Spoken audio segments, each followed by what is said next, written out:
Okay mga lads, pag-usapan po natin yung sinabi ni Pulong Duterte kasi sabi niya ganon, kinidnap daw yung tatay niya. Oh really? Oh really? Eh kung kinidnap pala bakit pa kayo nakikiusap dun sa kidnapper? At saka di ba dapat pag kidnap may ransom? 'Di ba? Ganun 'yun eh. Bakit nyo ba kukunin yung freedom ng isang tao para may kapalit? So, ibig sabihin, narrative siya. Kasi kung kidnap talaga, dapat may kapalit pag bumalik. Eh, wala. Doon siya. Kulong. Basahin na natin. This decision is a gross and disrespectful miscarriage of justice. Well,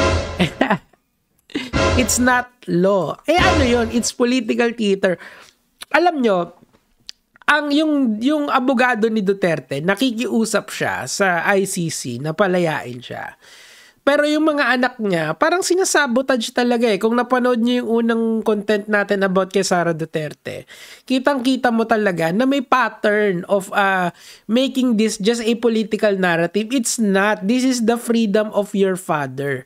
Kung ako, ang aking ama ay nakakulong dyan, at sabi nung abogado ko na wag ka nang magsalita, Nico David, kung gusto mong makalaya yung tatay mo, hindi na ako magsasalita. Diba?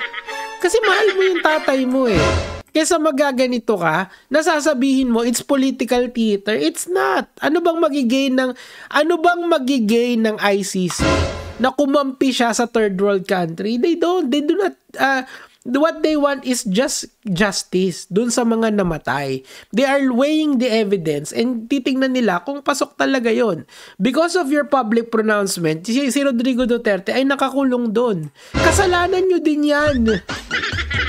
Okay. My father, an 80 years old man who is no longer in power, has been in a subject of a political prosecution in my country since he stepped down. Persecution pala. Well, tandaan nyo, eto lang sino ba yung nauna dyan sa mga political persecution na yan? Tandaan nyo, si Rodrigo Duterte ay nagkaroon siya ng maisog rally kung saan tinawag niyang bangag si Pangulong Marcos. And yung mga DDS yung fanbase ng DDS, yun na rin yung war cry nila.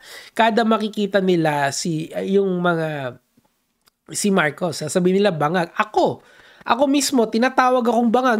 Never akong shabu sa buong buhay ko. Pero tinatawag akong adik. Kasi nga, parang sinusuportahan ko si Pangulong Marcos when in fact, I am just supporting my government. I just don't want the chaos that would ensue. Ginagamit ko yung yung platform ko to encourage people na sumunod sa gobyerno, na sumunod sa batas. Mas mali ba yun? Pero since parang negative ako sa Duterte, positive kay Marcos, bangag agad ako. Si Rodrigo Duterte yung nagsimula niyan, yung political persecution na yan, nanggaling kay Rodrigo Duterte.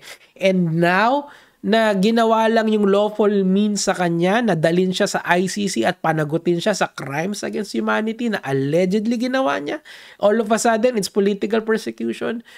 Ano yan parang pag kayo yung gumagawa, okay lang. Pero pag sa inyo na ginagawa, hindi na okay. It's injustice pag sa inyo ginawa.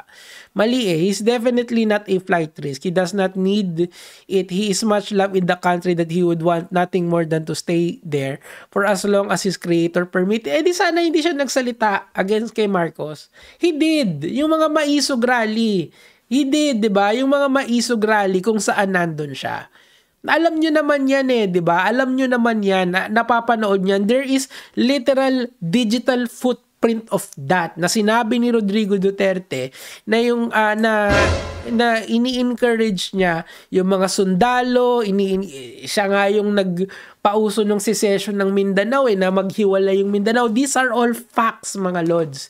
Ang pino-point out ko dito, kung gusto niya palang magstay dito, dapat sumunod siya. Hindi naman siya sumunod Anong ginawa niya? Challenge niya yung gobyerno. Challenge niya yung ICC. Nung pinatulan, kawawa. Kawawa naman yung tatay kong 80 years old. Remember, just last year, mga lods, November of last year, 'di ba? Anong sabi niya sa ICC? ICC, hurry up. Tapos nung minadali, ngaw. ang bilis natin makalimot eh. Ang bilis natin makalimot. Wala pang isang taon na halos yan, no? 11 months pa lang. To all my kidnappers of my father, I will make sure you will pay for this crime that you have committed. Paano? Yung ICC pupuntahan mo? Anong gagawin mo? Alam mo, Pulo, eto real talk lang to Ang tanging nakakatakot sa'yo ay kung burikat ka. Kasi hindi yun lang naman yung kaya mo, yung mga burikat eh. Yung burikat na yung 'di ba meron siyang ginulpi na burikat doon sa bar, 'di ba? Yun, nakita yun sa CCTV, inaamin niya na siya yun. Pero yung mga international lawyers, yung mga international criminal court, stay out of it. To the CAA who connive in the criminal act, my father's kidnapping will not silence. Paano makakapagsalita? Di ba nga may hindi na siya right in the head. Kaya nga yun nga yung play na iuwi. Paano siya As a matter of fact, you might just help him in making a martyr. Okay. Siguro sa inyo, sa DDS fan group, talagang ganyan yan. Pero sa aming mga nag-iisip, alam namin kung anong klaseng tao si Rodrigo Duterte. It will not play well sa puso namin dito. Kilala na namin yan. Siguro sa inyo, magko-consolidate kayo. Pero among others, kayo-kayo na lang. Don't include us. As a matter of fact, the anger of his people and his baseless imprisonment. There is basis for that. Di ba nga babasahan na ng sakdal? Kaso dinili ng lawyer. Pero it will come. Time will come. Di ba? Might just worsen just as their love for... Alam nyo, ako real talk, totoo lang naman. Ako naniniwala akong may mga diehard support. Duterte diehard supporter talaga. Literal na DDS. Pero give it up already. He will not come home.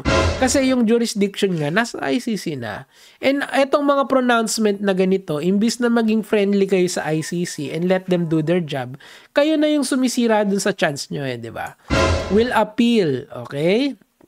Will fight by the book. Ano yung sinabi ng ICC? Kasi influential pa talaga si Duterte. And etong sinabi niya, will appeal, will fight this by the book. Di parang kina-counteract mo na lang yung sinabi mo. Tinawag mo silang kidnapper, tapos susunod ka dun sa rules nila. 'Di ba? Mali Dapat maging friendly ka dun sa International Criminal Court. Irespeto mo yung jurisdiction nila over dun sa tatay mo. Tapos dun yung pagtalunan. Una, makinig kayo dun sa abogadong hinire nyo. Na ewan ko kung saan nyo kinukuha yung napakalaking pambayad dun. Million yun na dolyar. Pero ang dami yung pera. Congratulations, di ba? Wag sanang totoo yung naririnig ko kay Trillanes. Nagaling daw yun sa Well, sabi ni Trillanes yun, hindi ako. Galing daw sa drug money yun. Issue. Maganda yan kasi, di ba? Ngayon na si Ombudsman Remulla na yung nakaupo, bubuksan na yung SALN. Sana mabuksan na yung bank account ni Duterte para makita natin kung tama or mali ba si Trillanes. Ako may money is on tama si Trillanes na talagang bilyonaryo tong si Duterte, okay? And by the grace of the Almighty, my father will go home and his beloved. So how will he go home? Will he go home alive or not? To the Filipino people, maraming salamat sa suporta. Walang sawang dumadating. Stand with Duterte. Again, you have to respect the jurisdiction of the ICC right now. If they say no talaga yung sagot doon.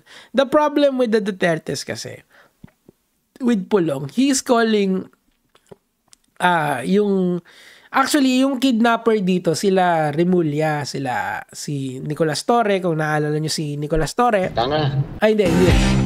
Kung naalala nyo si Nicolas Torre, yan yung tinutukoy niya. And of course, indirectly, tinatawag niya rin kidnapper ang ICC. Bakit? Kasi captors sila yung captors ngayon nakakulong doon si Rodrigo Duterte. So you are telling us indirectly na si yung ICC has kidnapped your father. Now, how will that help your position? If you are adversarial doon sa mga taong na yung custody ng tatay mo ay nandun. Di ba? It doesn't make any logical sense. Wala talagang sense tong mga ganitong pronouncement. Parang ang ending lang nito, kino-conclude na political persecution lang yung ginagawa ng ICC. It's not anymore. It's a matter of law, international law. So, just stay there. Yun lang naman po yung sa akin for today. Congrats, Pulong. Natagpuan ka na namang angat. Ngege mga